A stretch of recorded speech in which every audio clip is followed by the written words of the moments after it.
Baik, assalamualaikum warahmatullahi wabarakatuh. Selamat siang rekan-rekan.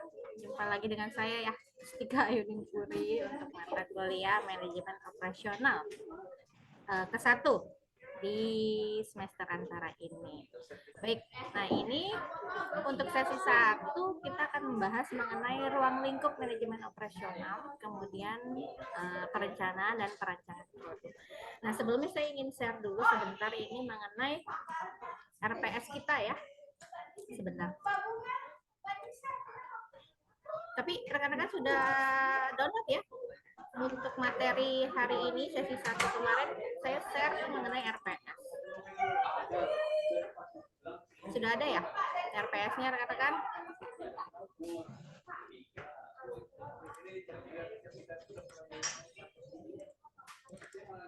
Sudah tampil belum?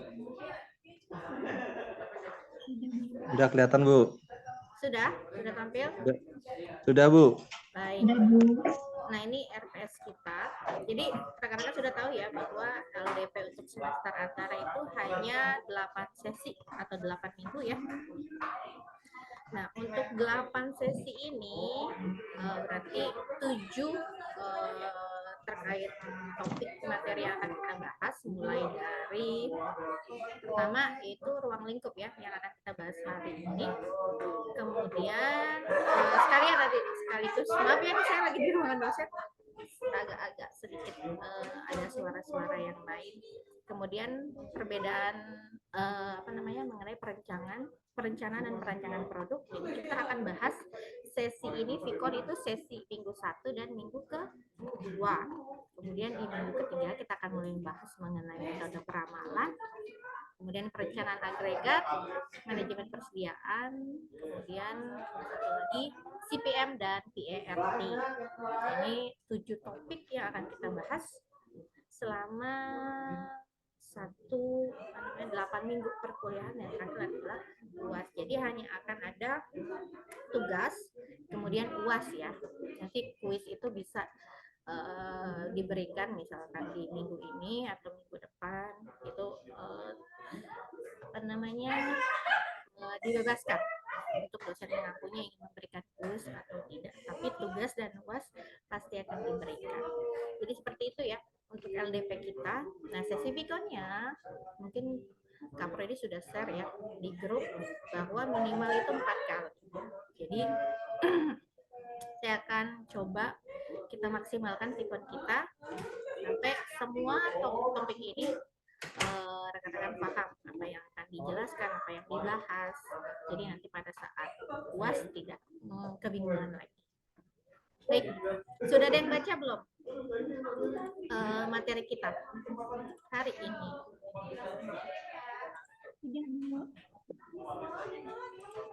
Ada yang sudah baca materinya, sudah download semuanya? Sudah, Bu. Sudah ya. Nah, udah, Bu.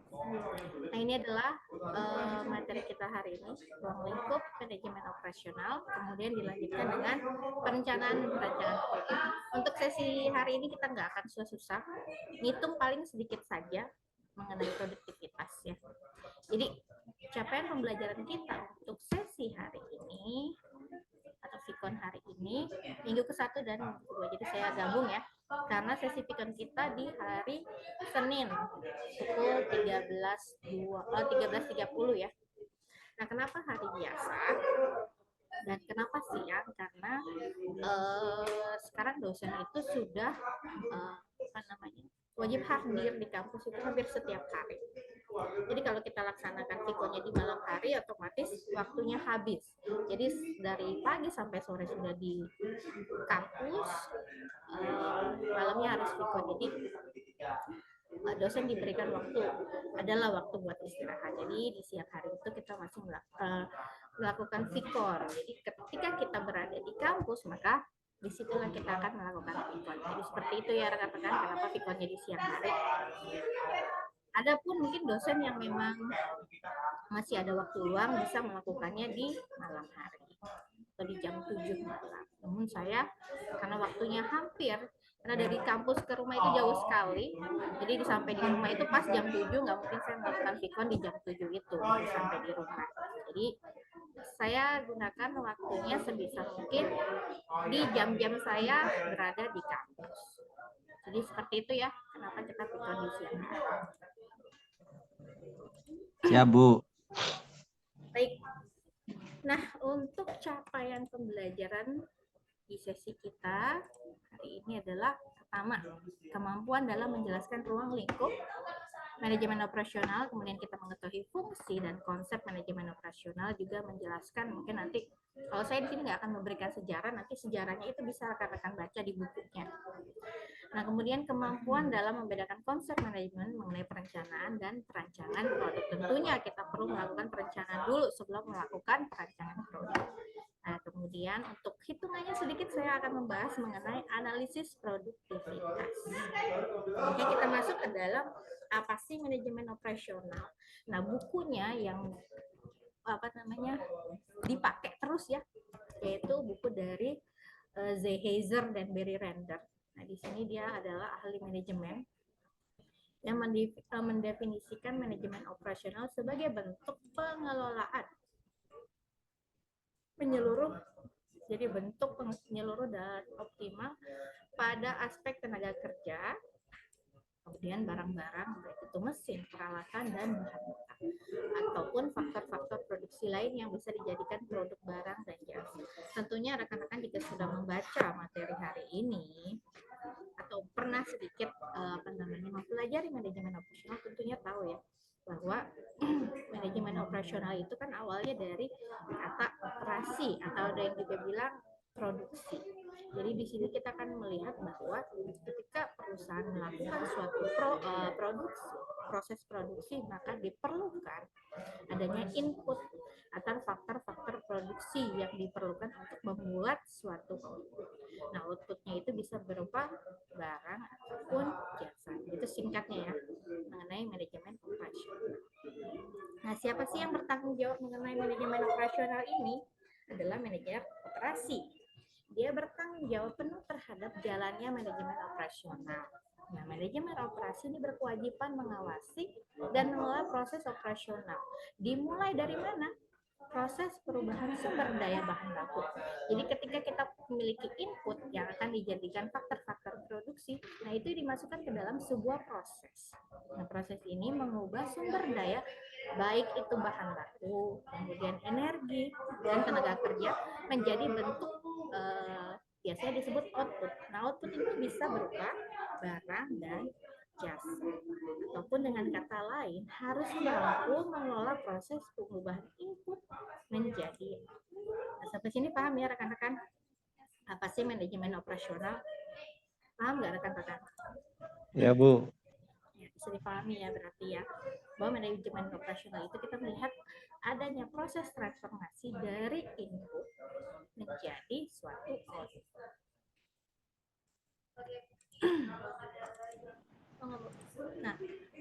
Nah, ini adalah bisa disebut skemanya. Jadi bentuknya yang diperlukan dalam suatu merubah proses transformasi dari input menjadi output adalah inputnya itu adalah sumber daya atau bisa dibilang faktor-faktor produksi. Nah, ini bisa dijabarkan apa saja yang termasuk dalam input. Tadi bisa sudah dijabarkan sedikit, yaitu dari bahan baku, kemudian energi atau tenaga kerja, kemudian dirubah dari diproses dalam suatu, di sini namanya aktivitas transformasi.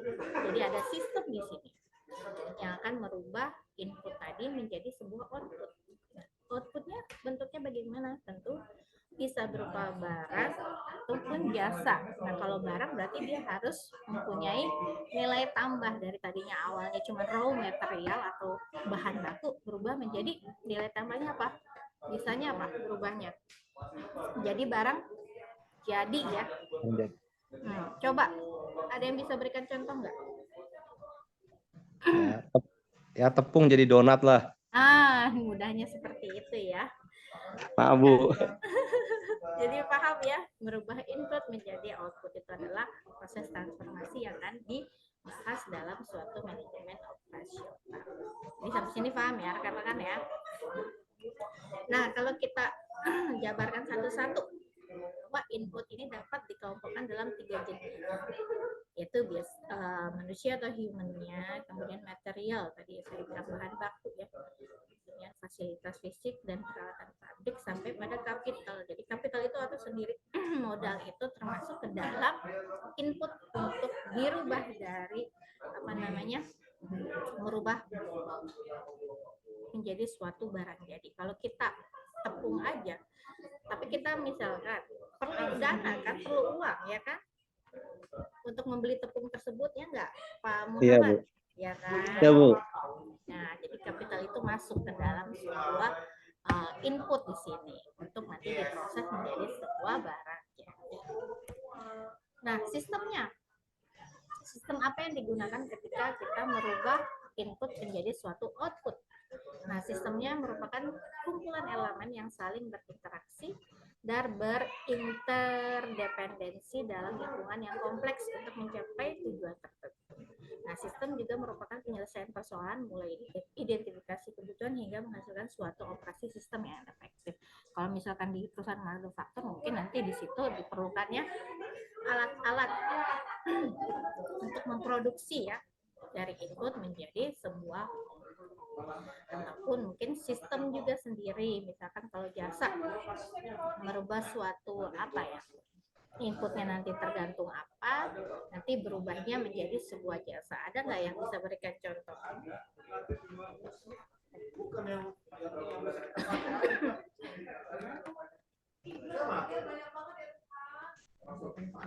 Merubah input menjadi suatu output, tapi outputnya jasa. Udah bisa berikan contoh? Kalau saya ini menggunakan bisa termasuk manajemen operasional nggak? Saya berikan inputnya apa? Saya sebagai dosen atau universitas lah. Inputnya sebagai SDM pengajar, outputnya adalah kayak hasil pengajaran dari mahasiswa, Bu. Hasil pembelajaran mungkin kali ya. Hasil pembelajaran ya, sorry. Ya. Jadi saya berikan apa yang inputnya kan saya nih, tenaga kerja. Jadi kita pakai apa? Ada kan sistem di situ yang bekerja, seperti saya mau menghasilkan informasi untuk rekan-rekan pelajari, berarti kita pakai LMS. LMS. Nah, itu nanti outputnya rekan-rekan mendapat sebuah apa? Saya memberikan jasa kan, kayak pengetahuan lebih jauh mengenai manajemen operasional, misalkan saya berikan materi mengenai ini. Jadi kan rekan-rekan bisa menggunakan apa yang saya sudah berikan, diimplementasikan lagi ke mungkin di pekerjaan rekan-rekan yang memang memerlukan pengetahuan mengenai manajemen operasional. Seperti itu ya. Jadi ada perubahan atau proses transformasi yang saya berikan kepada hasil yang nanti didapatkan oleh rekan-rekan mahasiswa. Itu jasa Bu, mau nanya, Bu. Ya, silakan. Output itu apakah kalau dari contoh Ibu tadi, apakah bisa dilihat dari hasil materi yang bisa kita pelajarin atau sampai sesuatu yang kayak hasil nilai yang anggaplah ujian, akhirnya kita bisa mengerti, dapat nilai bagus, dan itu memang output terakhir atau hanya materi yang bisa kita pelajarin, Bu? Jadi kalau outputnya itu kan berarti jasa yang saya berikan gitu ya. Kalau misalkan jasa kan hanya bisa dilihat ya. Dia ada bentuknya nggak sih? Kalau misalkan barang kan ada bentuknya ya. Iya. Nah, ini kalau jasa yang dirasakan oleh rekan-rekan.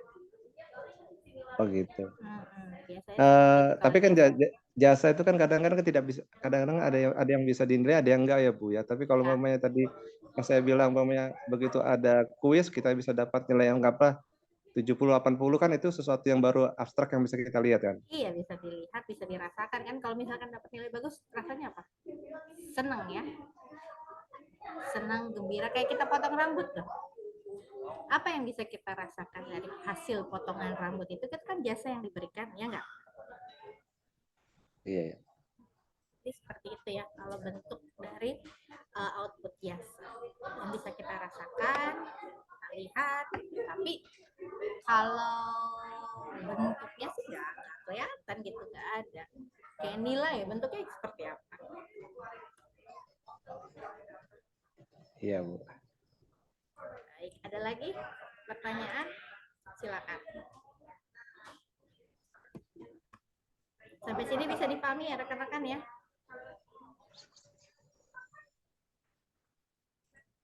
Saya lanjutkan.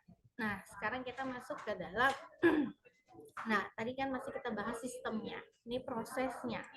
Proses adalah aktivitas transformasi atau aktivitas penambahan nilai. Jadi ada aktivitas yang dilakukan itu untuk menambah nilai si input tadi menjadi sebuah output yang terjadi melalui transformasi satu atau beberapa material menjadi sebuah produk. Nah, ini rekan-rekan sama seperti tadi bahas, rekan-rekan sudah paham. Jadi prosesnya seperti apa sih? Itu prosesnya ada kegiatan atau aktivitas dalam melakukan penambahan nilai input tadi agar bisa berubah menjadi sebuah output. Jadi ada nilai tambah di situ. Nah, outputnya adalah segala hal berwujud maupun tidak berwujud yang mengalir dari proses produksi dan kembali lagi ke lingkungan serta memiliki nilai tambah. Nah, sebagai contoh di sini tepung terigu dapat diproses menjadi mie instan. Tentunya dari tepung terigu harganya berapa sih? Menjadi sebuah mie instan 1 biji harganya pasti berbeda ya. Di harga jual mie instan yang lebih tinggi berarti terjadi penambahan nilai tepung terigu ketika diolah menjadi mie instan. Ini kalau bisa yang kita lihat nih outputnya berwujud jadi sebuah produk. Kita bisa lihat dari situ. Nah, kenapa sih diperlukannya manajemen operasional? Jadi pentingnya manajemen operasional di sini untuk berjalannya suatu bisnis ataupun organisasi memerlukan 3 fungsi utama. Ini pasti udah paham nih rekan-rekan. Itu pertama produksi, kemudian pemasaran dan juga keuangan. Jadi 3 sistem ini adalah kunci utama untuk melakukannya atau berjalannya suatu bisnis ataupun organisasi, yaitu produksi, pemasaran dan juga keuangan. Nah, manajemen operasional di sini merupakan salah satu dari 3 fungsi utama tersebut. Jadi dia masuknya ke dalam bagian produksi atau operation di sini. Nah, dengan mempelajari manajemen operasional, kita akan mengetahui bagaimana suatu barang ataupun jasa diproduksi. Jadi dari manajemen operasional kita mengetahui bagaimana cara suatu barang ataupun jasa diproduksi. Itu adalah pentingnya mempelajari manajemen operasional. Nah, tujuannya untuk apa? Ya, pertama, untuk meningkatkan efisiensi perusahaan atau dikenal juga dengan efisien. Tentunya nanti kita akan belajar bagaimana cara mencari biaya paling rendah. Itu nanti bisa dilihat nanti kita belajar manajemen persediaan, kemudian ataupun mengenai CPM dan PRP itu mencari biaya terendah. Nah, kemudian mempunyai tujuan peningkatan produktivitas perusahaan ataupun dikenal dengan productivity. Nanti kita akan bahas nih hari ini produktivitas. Kemudian bertujuan meminimalisir biaya pengeluaran perusahaan untuk berbagai kegiatan, dikenal juga dengan istilah ekonomi. Nah, ini manajemen persediaan yang akan dibahas nanti di topik kita. Kemudian memiliki tujuan meningkatkan kualitas perusahaan atau dikenal juga dengan quality. Nah, ini masuknya ke manajemen kualitas, tapi ada juga di manajemen operasional. Nanti di manajemen operasional kedua kita akan bahas. Kemudian mempunyai tujuan mengontrol waktu produksi seminimal mungkin, dikenal juga dengan reduce processing time. Ini manajemen proyek, nanti akan bahas di materi ke-7 CPM dan PR. Nah, jadi tujuan manajemen operasional itu semua termasuk ke dalam nanti topik-topik materi yang akan kita bahas. Tapi ada juga yang di manajemen operasional kedua, berarti di semester genap berikutnya. Setelah kita membahas mengenai tujuan dari manajemen operasional, kita akan bahas mengenai fungsi produksi. Jadi fungsi dari kegiatan produksi adalah menciptakan barang ataupun jasa. Nah, aktivitas produksi di sini di perusahaan manufaktur terlihat nyata. Dalam hal ini adanya produk berwujud. Jadi mudah ya kalau kita bisa fungsi dari kegiatan produksi ini dalam menciptakan barang ataupun jasa, kita bisa lihat langsung ke perusahaan manufaktur. Di situ dia memproduksi produk yang berwujud. Contohnya di sini motor, kemudian mobil, televisi, dan lain sebagainya. Ataupun selain barang kan dia juga memproduksi jasa. Nah, jasa di sini aktivitas produksi pada perusahaan jasa tidak menciptakan produk berwujud.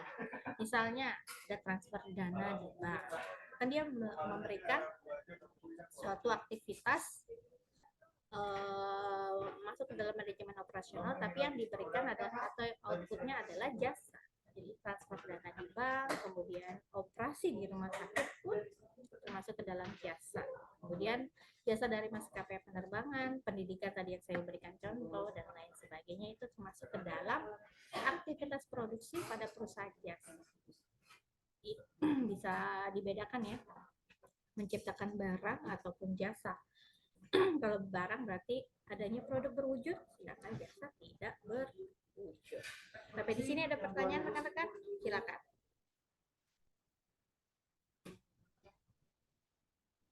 Ada pertanyaan? Bisa dipahami? Insya Allah, Bu. Ya. Baik, saya lanjutkan. Nah, kita masuk ke dalam peran seorang manajer produksi. Jadi di sini fungsi dan peran manajer produksi atau manajer operasional adalah mengikuti prinsip fungsi manajemen secara umum. Fungsi manajemen kita tahu ya, ada POAC ya kalau nggak salah ya.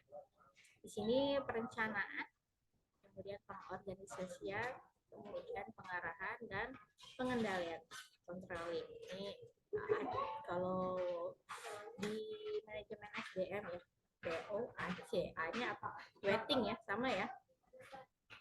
Jadi planning, organizing, kalau di sini directing, yang terakhir adalah controlling. Kalau di SDM kan planning, organizing, actuating ya, dan controlling, sama saja. Jadi perannya seorang manajer produksi adalah ini, fungsi manajemen, yang dimana kegiatannya di sini ada perencanaan, pengorganisasian, pengarahan, dan pengendalian. Nah, tugas manajer dalam manajemen operasi atau produksi berfokus pada 3 hal. Yang pertama adalah memimpin beberapa aktivitas organisasi dengan bekerja melalui orang lain untuk mencapai tujuan organisasi. Kemudian fokus kepada hubungan antara manusia, komunikasi, dan perilaku organisasi. Kemudian yang terakhir adalah pengambilan keputusan dengan mengarahkan sistem operasi ke arah sasaran organisasi. Ini adalah tugas seorang manajer operasi. Dan tanggung jawabnya di sini sudah dijabarkan, yaitu mulai dari teknologi atau metode yang digunakan dalam produksi, kemudian utilisasi fasilitas atau ruang, isu-isu strategis dalam bentuk produksi, kemudian waktu tanggap atau respon. Sebentar ya rekan-rekan.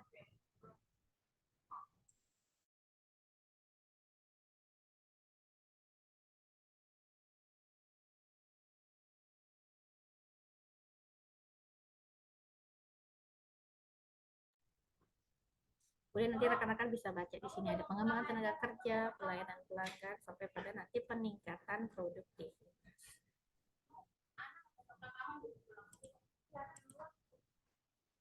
Nah, kita lanjutkan di sini ada strategi dari operasional. Yang pertama adalah rencana yang disatukan menyeluruh dan terpadu yang mengaitkan keunggulan strategi perusahaan dengan tantangan lingkungan dan yang dirancang untuk memastikan bahwa tujuan utama perusahaan dapat dicapai melalui pelaksanaan yang tepat oleh perusahaan. Sedangkan strategi di sini adalah rencana aksi organisasi untuk mencapai misi. Nah, misinya apa sih? Misi adalah suatu pernyataan yang memberikan batasan dan fokus untuk organisasi dan konsep yang menjadi landasan organisasi untuk bergerak. Contoh saya berikan misi di sini adalah misi dari Universitas Cyber Asia, mengembangkan sistem pembelajaran yang berorientasi pada luaran lulusan yang memiliki kemampuan dalam penguasaan applied science dan platform smart digital technology development dan berkarakter mandiri, kemudian memiliki sifat inovatif, kreatif, mampu bekerja sama dan kompleks problem solving. Ini adalah saya kutip dari misi Universitas Cyber Asia. Tentunya untuk mencapai misi ini diperlukan strategi. Ialah rencana aksi organisasi untuk mencapai misi.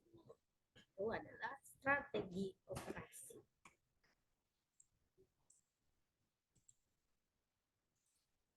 Nah, ini yang paling penting. Jadi ketika kita mempelajari manajemen operasional, tentunya rekan-rekan harus tahu ada 10 keputusan dalam manajemen operasional. Nah, ini semua masuk ke dalam nanti pembelajaran di dalam memahami manajemen operasional. Mulai dari rencana produk, kemudian manajemen mutu. Nah, ini misinya nanti rekan-rekan bisa baca sendiri. Kemudian rancangan proses, pemilihan lokasi,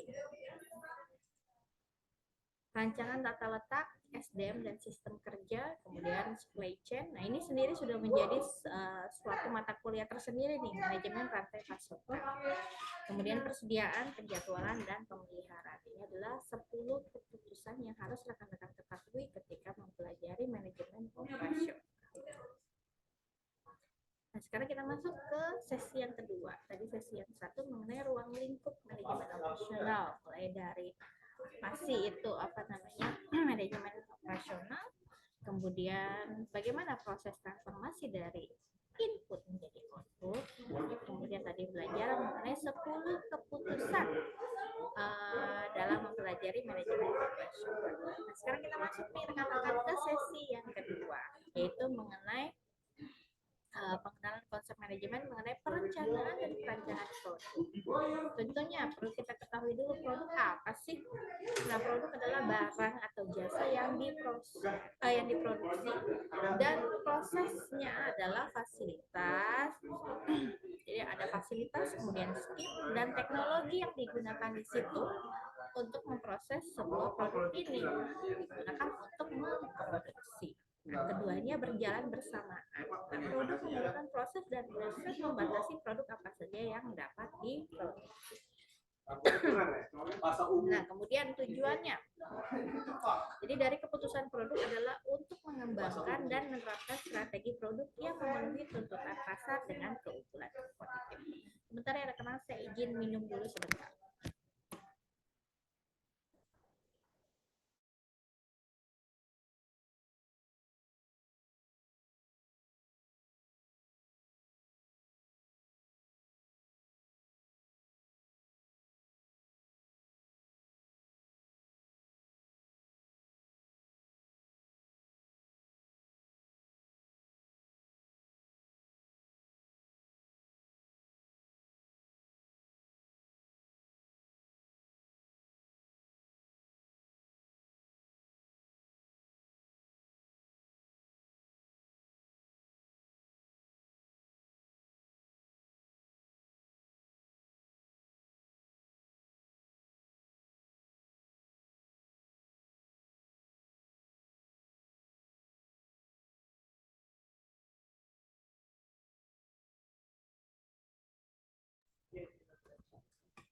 Baik, kita mulai lagi ya rekan-rekan.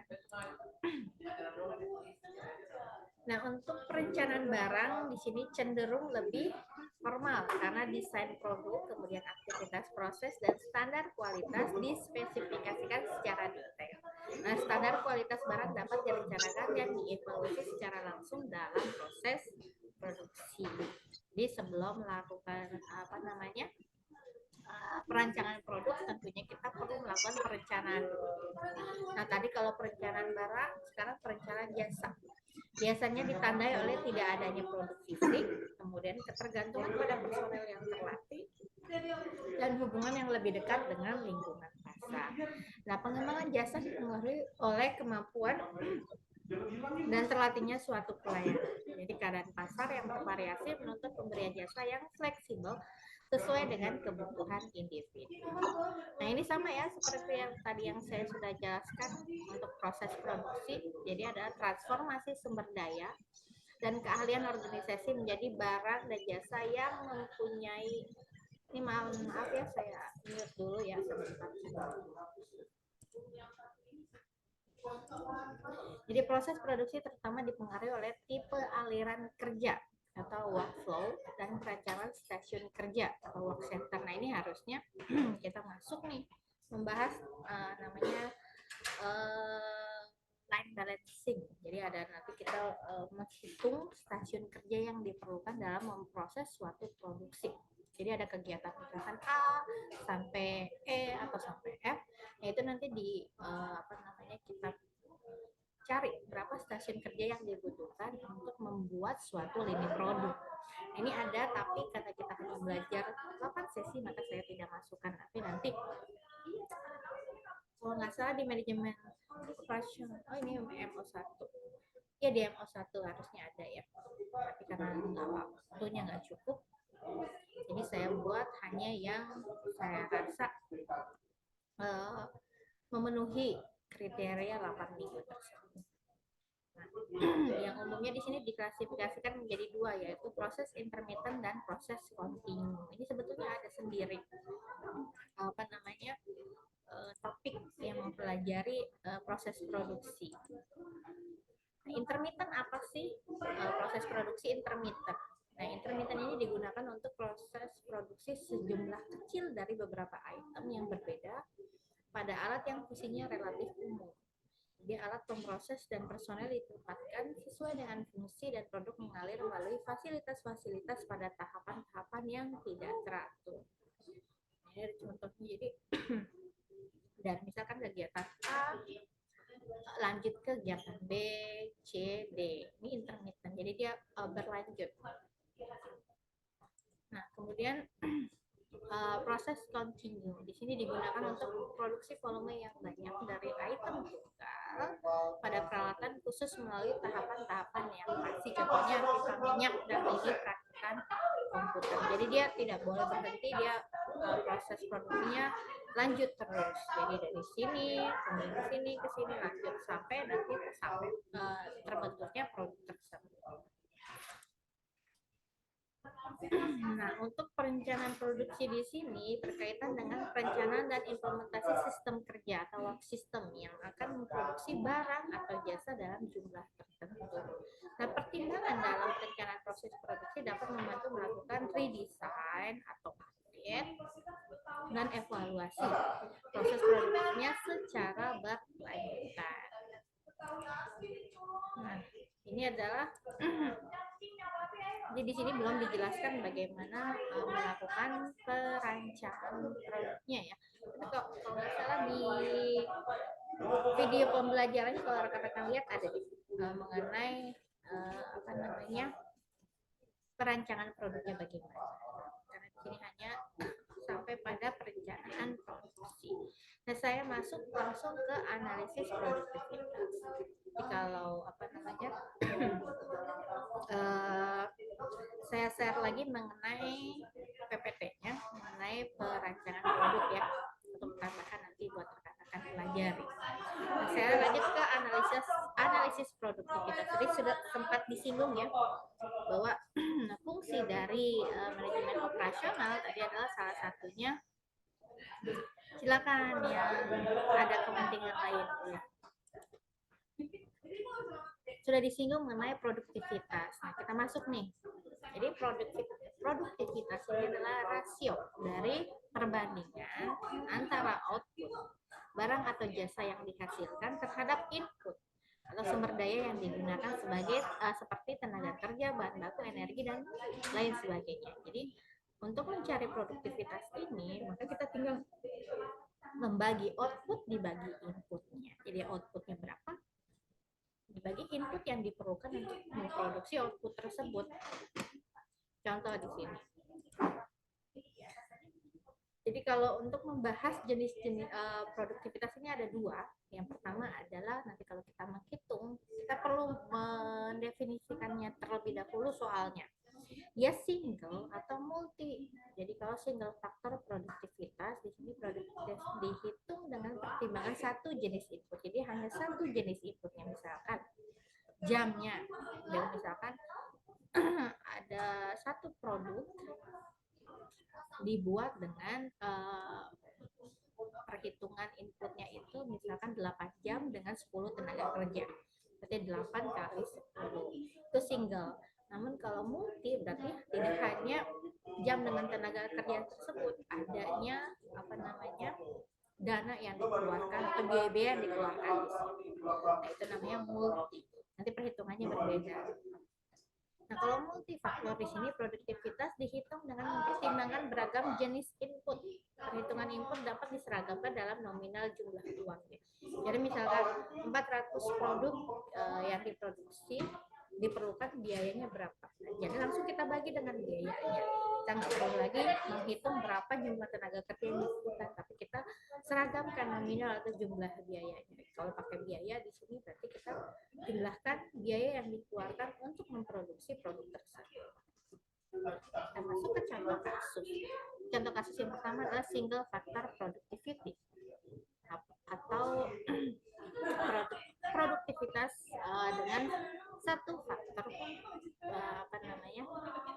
satu faktor inputnya atau produksinya ya.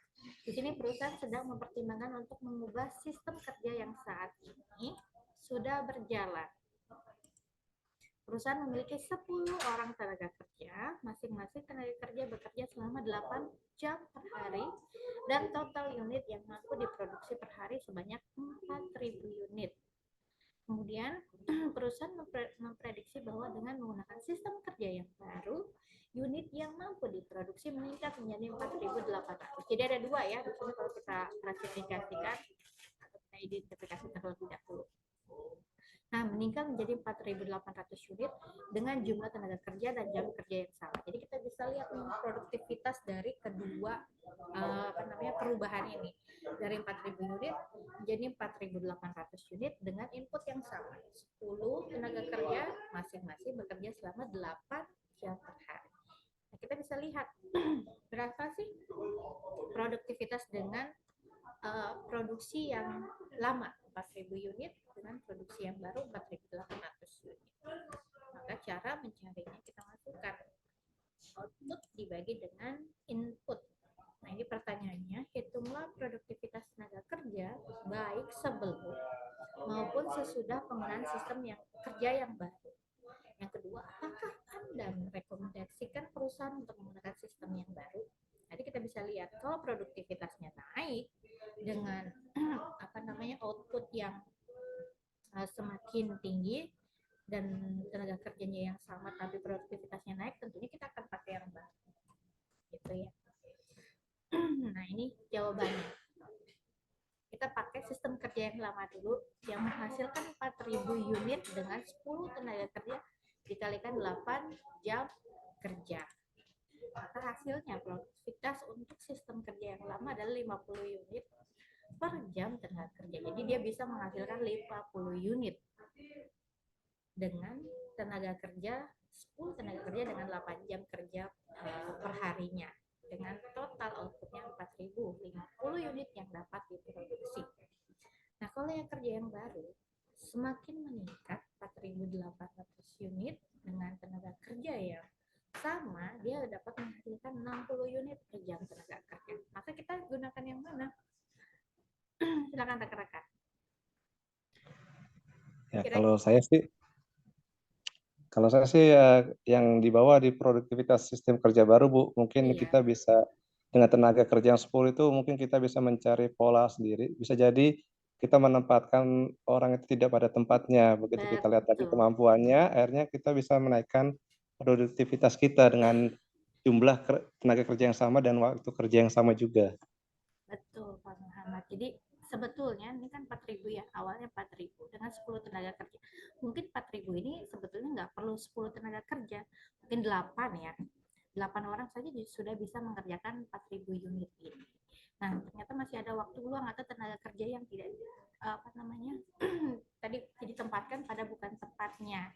Jadi mungkin dia kerjanya nggak fokus di situ karena sebetulnya yang lain sudah selesai gitu, dapat mengerjakan hanya dengan 8 orang, jadi 2 orang ini agak lebih nganggur.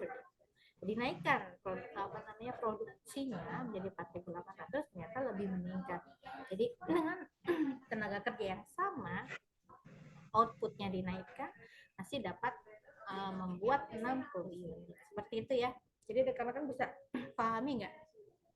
Maksudnya melihat atau membandingkan produktivitas dari kerja lama, sistem kerja lama dengan sistem kerja baru. Bisa dipahami ya? Silakan, ada pertanyaan nggak? Mau nanya Bu, Silakan Pak. Bu, ada standarnya Kak Bu, kira-kira rasio untuk mendapatkan produktivitas itu berapa persen standarnya gitu, sehingga kita bisa mereview ulang kembali apakah bisnis kita ini sudah optimal atau belum gitu Bu. Sebetulnya nggak ada Pak, beda-beda ya. Untuk produktivitas ini untuk setiap perusahaan, jadi nggak ada rasionya berapa, prosentasenya berapa, nggak ada sebetulnya. Oh gitu ya. Jadi nanti mungkin untuk perusahaannya sendiri boleh dihitung masing-masing ya. Berarti sesuai dengan target masing-masing perusahaan ya? Iya betul. Ada lagi? Saya Bu. Iya Bu. Pak. Waalaikumsalam Pak Hermansyah. Iya Bu, ini kan menarik ya Bu, manajemen operasional. Tapi kan kebanyakan ini kan hanya untuk industri skala menengah dan besar ya Bu. Iya betul. Nah, untuk UMKM kan jarang sekali kita temui ya Bu, untuk manajer operasional. Iya jarang Pak. Biasanya kan digabung sama manajer pemasaran, marketing kayak gitu. Iya benar. Nah, ini yang seringkali kan di lapangan itu banyak sekali UMKM yang nggak ngerti kayak gini. Memang sebetulnya kalau produksi sendiri kan dipakai untuk perusahaan manufaktur ya Pak. Kalau UMKM Iya benar. implementasinya agak susah ya, tapi bisa sih tetap mengimplementasikan mungkin strategi-strateginya. Kan tadi ada 10 keputusan MO, mana yang bisa diimplementasikan ke UMKM tersebut. Jadi nggak full semuanya diimplementasikan, itu susah Pak. Iya. Ya untuk yang contoh soal seperti ini kan biasanya kita kan pushnya ke imbal jasa lah kasarannya, tambahan fee lah. Biasanya kan mereka tertarik kalau misalkan ini ada target 5.000, nanti dapat segini, nanti dapat insentif seperti itu kan Bu. Oh, kalau ini produktivitas hanya untuk melihat produktivitas saja Pak. Berapa yang dapat kita dengan tenaga kerja yang kita miliki, berapa sih unit yang bisa diproduksi? Jika kita tambah, bisa nggak itu hasilnya lebih meningkat? Hanya sebetulnya melihat tenaga kerja itu butuh berapa untuk mencapai target yang kita targetkan atau perusahaan yang targetkan. Sepertinya itu Pak, untuk melihat produktivitas. Bu, ada lagi Bu, satu lagi Bu. Ya, silakan. Nggak apa-apa kan Bu? Nggak apa-apa Pak, boleh nanya. Nah, ini kan umumnya pada industri itu manajemen operasional itu kan karena ada bahan baku dan lain-lain. Tadi Ibu jelaskan di sektor jasa itu kan kadang kan nggak bisa dinilai Bu untuk manajer operasional, kan outputnya nggak jelas untuk jasa. Iya, enggak sebenarnya Itu gimana? Hanya implementasinya aja bahwa operasional itu kan merubah sebuah input menjadi output. Nah, di dalam jasa pun bisa seperti itu, Pak. Gitu. Kita melihat kayak pendidikan nih, saya berikan input dalam universitas ini apa sih, nanti hasil keluarannya apa. Atau tadi salon misalkan. Inputnya apa gitu kan, si apa namanya kalau yang tukang cukur rambut itu nanti soalnya masalahnya kan gini Bu, di universitas, mohon maaf gitu. Nah, skillnya kan kurang Bu. Biasanya kan cuma nilai gitu loh. Padahal nilai kan belum tentu sebanding dengan skillnya itu Ibu. Nah memang begitu Pak. Kadang-kadang lulusan sarjana ekonomi ternyata kerjanya di mana gitu kan. Benar Bu. Ya, Sarjana pertanian di mana kan gitu. Nah iya, implementasinya. Jadi hanya apa ya? Kita bisa melihat hanya perubahan dari input menjadi outputnya saja gitu Pak. Nanti hasil keluarannya si sarjana ini entah mau kerja di mana itu udah di luar tanggung jawab dari universitas ya Bu. Oke Bu, makasih Bu penjelasannya. Iya, sama-sama Pak Hermansyah. Silakan, ada lagi nggak?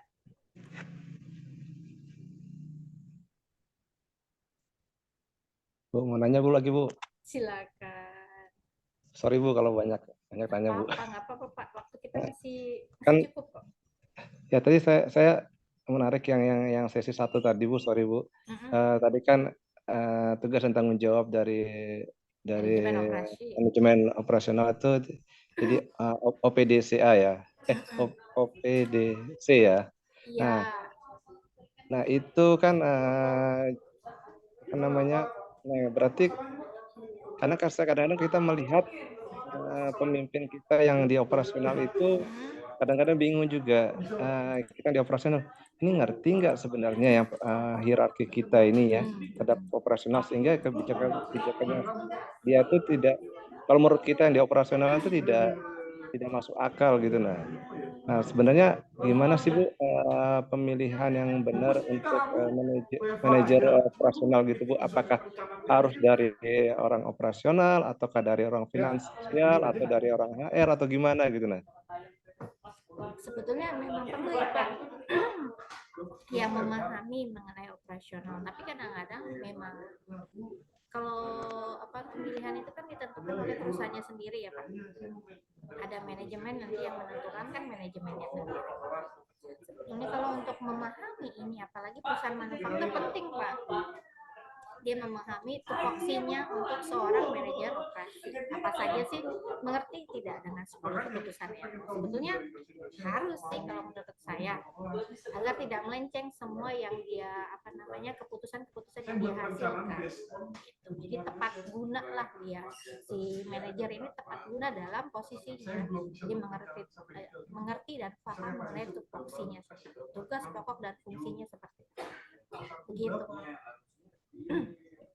Atau setidaknya mereka punya asisten manajer yang paham gitu, Bu ya. Iya. Iya, cuma gini Pak, sekarang kalau mau dia paham, kalau di manajemen sendiri ya dia nggak usah jauh-jauh lah di kita ya. Kalau di manajemen operasional itu kan hanya sebuah mata kuliah. Nanti lulusannya, profil lulusannya ada nggak sebagai manajer operasional. Jadi kalau mau memang mengambil keahlian, skill, karena ini kan nggak diajari skill di sini ya di mata kuliah kita. Perlu mungkin dia mengambil nanti di teknik, misalkan teknik industri seperti itu. Dia dapat skill tuh di situ, yang nanti mungkin bisa diimplementasikan ke dalam pekerjaannya sebagai manajer operasi. Itu Pak Muhammad. Oke, makasih Bu. Iya. Ada lagi? Silakan. Baik, kalau tidak ada saya lanjutkan. Nah, kalau tadi kita sudah menghitung, nah ini pertanyaan yang kedua adalah pilih mana kan dari dua hasil sistem, kerja lama dan kerja baru, mau dipilih yang mana? Tadi Pak Muhammad sudah memberikan opininya untuk memilih sistem kerja yang baru. Berdasarkan analisis produktivitas per jam tenaga kerja, maka tentunya perusahaan merekomendasikan untuk menggunakan sistem yang baru. Kenapa? Di sini terjadi yang namanya peningkatan produktivitas, padahal dengan tenaga kerja dan jam kerja yang sama. Dinaikkan outputnya, hasilnya malah lebih tinggi ya produksi. Tentunya kita pakai sistem kerja yang baru. Namun bagaimana Bu kalau hasilnya sebaliknya? Tentunya kita pakai tetap kerja yang lama, sistem kerja yang lama. Kalau misalkan sistem kerja yang baru malah menurun kita. Jadi tingkat sebaiknya bagaimana kita pilih yang lebih tinggi, tapi lihat dulu inputnya sama enggak. Kalau tentunya misalkan inputnya berbeda, tentunya kita perlu pertimbangkan sistem kerja lama atau sistem kerja baru yang akan kita pilih. Itu adalah nanti yang menentukan adalah keputusan dari manajer operasi. Seperti itu ya rekan-rekan ya. Nah sekarang kita masuk ke contoh kasus yang kedua, yaitu contoh kasus untuk multifaktor. Jadi berdasarkan kasus sebelumnya, perusahaan mempertimbangkan untuk mengubah sistem kerja untuk meningkatkan volume produksi dari 4.000 unit menjadi 4.800. Ini masih sama ya, seperti yang tadi. Dengan tetap menggunakan jumlah tenaga kerja yang sama. Jadi 10 orang dengan jam kerja yang sama, yaitu 8 jam per hari. Nah, perusahaan harus membayar sebesar 1.500.000 untuk seluruh tenaga kerja per harinya. Dan di sini ada juga biaya overhead 100.000 per hari pada sistem kerja lama dan 200.000 per hari pada sistem kerja baru. Nah, kalau ada ini kita harus seragamkan ya. Kalau pakai biaya nanti kita masukkan nih. Kan di sini diminta hitunglah produktivitas multifaktor baik sebelum maupun sesudah penggunaan sistem kerja yang baru. Jadi outputnya 4.000 dengan 4.800. Kemudian rekomendasinya mana nih? Gunakan yang lama atau yang baru. Nah, maka kita bagi saja sama seperti tadi, cuman inputnya kita rubah. Jadi tadi mengeluarkan biaya dan biaya overhead ya untuk sistem kerja lama. Di sini sistem kerja yang lama adalah menghasilkan 4.000 unit dengan tambahan biaya 1.500 dan biaya overheadnya 100.000. Maka hasilnya untuk produktivitas sistem kerja lama adalah 0,00025 unit per 1 rupiah.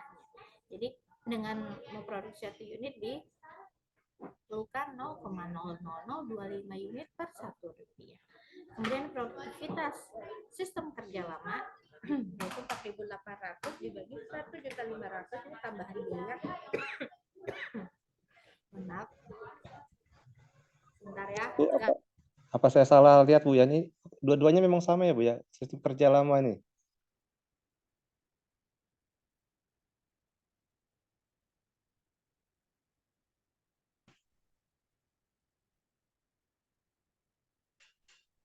Aduh, kok nggak ada suaranya ya? Ini salah ya Pak. Nah, ini harusnya sistem kerja baru. Salah ketik aja itu. Ini harusnya baru. Aduh. Oh ya, makasih Bu. Ya, Pak. Ini harusnya baru ya.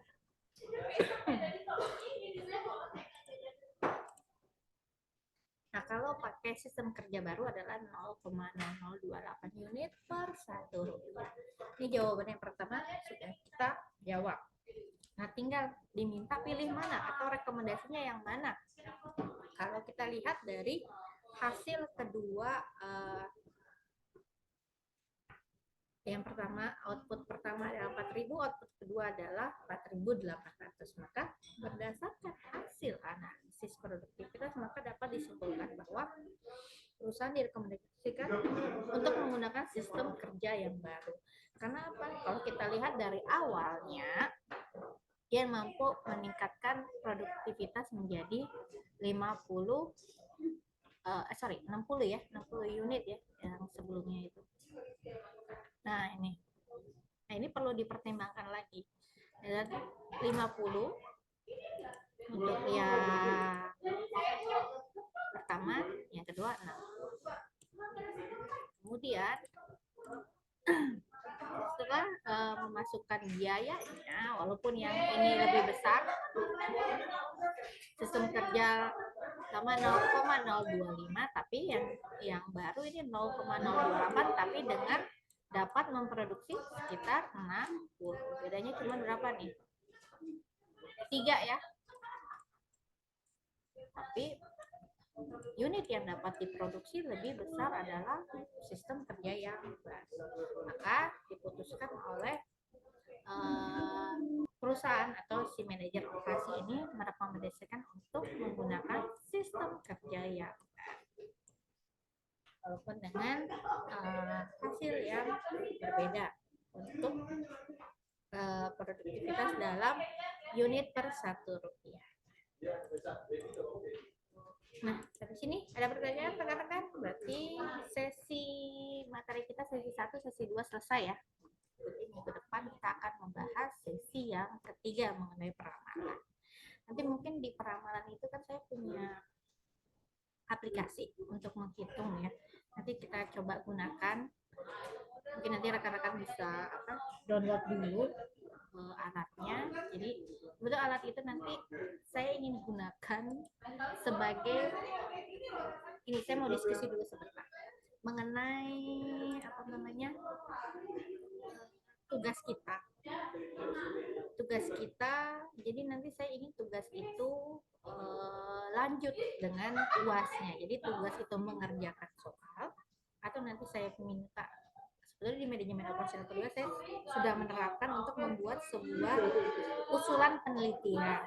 Nah, di UASnya itu apa namanya, presentasi dari usulan penelitian tersebut. Namun mungkin di semester antara saya ingin nanti berikan contoh, saya kasih tugas, jadi soal studi kasus nanti yang bisa dikerjakan dengan alat tersebut, toolsnya ada, nanti saya berikan.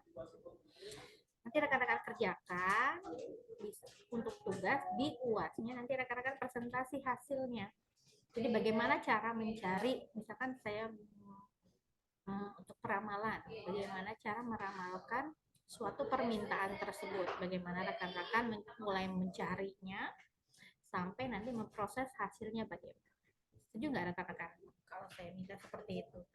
Jadi nanti UASnya itu presentasi dari hasil tugas yang sudah rekan-rekan buat. Kira-kira kesulitan nggak untuk seperti itu? Aman, Bu. Aman ya? Mohon dibantu aja. Ya, bismillah aja Bu, jangan susah-susah tapi Bu ya. Enggak, saya nggak akan buat soal tugasnya banyak, nggak, misalkan satu materi gitu ya, misalkan peramalan ya peramalan aja gitu, atau CPM aja. Nanti mulai ikon kedua saya akan memberikan bagaimana cara menggunakan tools tersebut untuk misalkan peramalan ya, karena minggu kedua itu sesi ketiga itu peramalan, jadi nanti saya akan gunakan alatnya. Baik, seperti itu ya rekan-rekan. Silakan, ada pertanyaan nggak?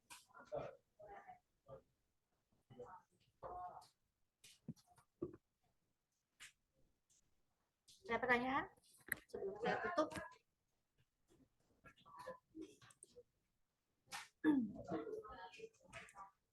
Baik, kalau tidak ada berarti sesi Vicon hari ini saya tutup. Kita jumpa lagi di sesi Vicon yang kedua ya rekan-rekan ya. Semoga nanti insya Allah akan selalu saya record, jadi baik yang tidak hadir bisa tetap mengikuti setiap